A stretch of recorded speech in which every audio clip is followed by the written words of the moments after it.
For 20 years, we've been creating innovation in the CX industry, and now we're seeking out brilliant new perspectives on CX you just won't find anywhere else. I'm Richard Owen. Welcome to the CX Iconoclast. 2024 was a great year for the CX Iconoclast, thanks to the amazing guests we were able to host. It may be no surprise to you that one of the topics that came up repeatedly was the value of long-term customer relationships. Long-term CLV and customer retention are now vital metrics in B2B success, focusing on relationship management beyond the immediate sale. Here, Narayandas from Harvard Business School discusses the benefits of focusing on the most attractive customer profiles and aligning them through evolving strategies that consider both profitability and customer well-being. Sure. When I came to the US to do a PhD in management science with a major in marketing, the in thing then was using logistic regression and doing brand choice models using scanner panel data. There was one data set with coffee, purchases, and another data set with some cola. And for some time, I tried my hand at doing that. And, at best, I could replicate what had already been done. But it was hard for me to come up with something interesting, something new. And, a PhD is about pushing the frontier. So, not being successful in trying to figure out consumer marketing, I kind of thought about what I should do next and realized that the one place where I had an advantage was my own background. I had worked in B2B sales and marketing for 6 years before I went to came to the US to do my PhD. And so I said, let me go and go back to my roots and focus on what I understand and what I do well.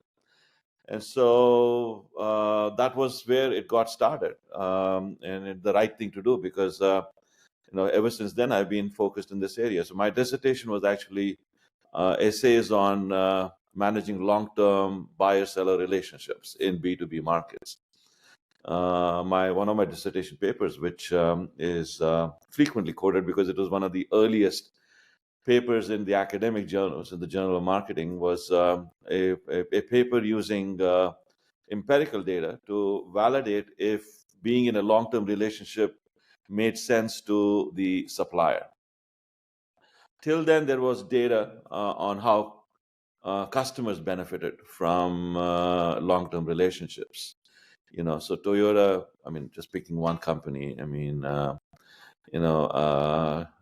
gets benefits from having long-term relationships with its suppliers. But for anybody who's done business, B2B, working with large customers isn't an easy thing to do. The power is on the other side, and they know how to kind of get the most out of you. And the point that you made, strategic, accounts, that's the classic example. Typically your largest customer happens to be those where your cost of serving them is very high and you don't get much in return. So while it was very well established that customers benefit both in B2B and B2C in having long-term relationships with suppliers, there was no empirical evidence that whether the suppliers did well. It was evident in B2C, where brands benefited from loyal customers. But if you're a professional service firm, if you're an accounting firm, or you're a hard hat traditional industrial marketer, supplying to these large customers, does it make sense? So that's really what I looked at in that paper. And what I found there, which is interesting, is that yes, the large customers squeeze you out. Your margins, your gross margins are lower when you deal with large customers as compared to being in a transaction orientation with your customers. But where you benefit from are your sales and marketing costs. So that was the first time we had empirical evidence that big customers squeeze you out, but dealing with big customers also makes you more efficient in your sales and marketing activities. And So my journey started there. That was what I did in my dissertation. It was very well received. It's even today one of the most frequently quoted papers because I was one of the first to prove it. So there's an advantage to proving something before anybody else does, because others have no choice but to talk about what you did. As I keep saying, who you serve affects who you become. Who you become impacts who you can serve. And every time you decide to serve a customer, especially in B2B markets, it's an endogenous decision. I mean, there's an endogenous effect. Who you decide to serve impacts your resources, impacts your capabilities. It's like the very act of picking a customer changes your trajectory. This is that old Heisenberg uncertainty principle. The act of locating an object moves that object. I mean, similarly with the act of serving a customer doesn't move the customer, but it moves you.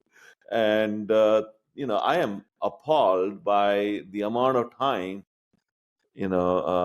business people I work with, they spend an inordinate amount of time talking about strategy.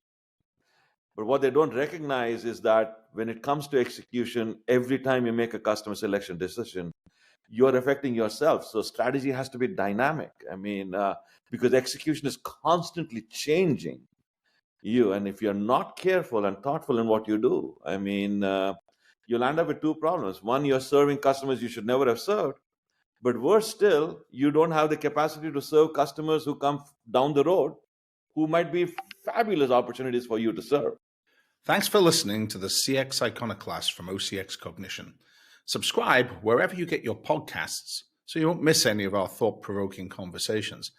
And please get in touch if you want to learn more about what OCX Cognition's predictive CX analytics platform can do for your business by providing complete insights into every account, continuously updated and connected to operations. You'll find contact info in the show notes.